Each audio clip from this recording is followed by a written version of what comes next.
అందరికీ నమస్కారం. నా పేరు పద్మావతి. నన్ను ఎంతగానో సపోర్ట్ చేస్తున్న మీ అందరికీ నా కృతజ్ఞతలు. ఈరోజు మీ అందరి కోసం కొన్ని జోక్స్ వినండి ఫ్రెండ్స్. ఏమండి, మనకు పెళ్ళై ఈ రోజుతో సంవత్సరం నిండింది కదా, వచ్చేటప్పుడు ఒక కోడిని తీసుకురండి, బిర్యానీ చేసుకుందాం చెప్పింది భార్య. ఎందుకే, మనం చేసిన తప్పుకు పాపం దాన్ని బలివ్వటం సమాధానమిచ్చాడు భర్త. Joke number 2. నేను రాత్రిపూట ఎంత లేటుగా ఇంటికి వెళ్ళినా మా ఆవిడ ఏమీ అన్నది తెలుసా? పైగా నాకు వెళ్ళగానే వేడివేడి కాఫీ ఇస్తుంది, స్నానానికి వేడి నీళ్ళు పెడుతుంది, స్వెటర్ కూడా తొడుగుతుంది చెప్పాడు సురేష్ తన ఫ్రెండ్తో. అవునా, మీ ఆవిడకు నీ మీద చాలా ప్రేమ అనుకుంటానే.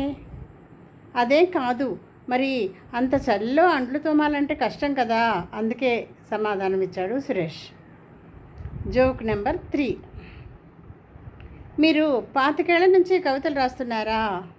మరి ఎన్ని వచ్చాయి అడిగాడు సుబ్బయ్యను రామయ్య. ఇన్ని అయ్యాయి అంటూ తల వెంట్రుకలు చూపించాడు సుబ్బయ్య. ఓహో, 2 అన్నాడు రామయ్య. ఎలా ఉన్నాయి ఫ్రెండ్స్ జోక్స్? మీకు నచ్చాయా?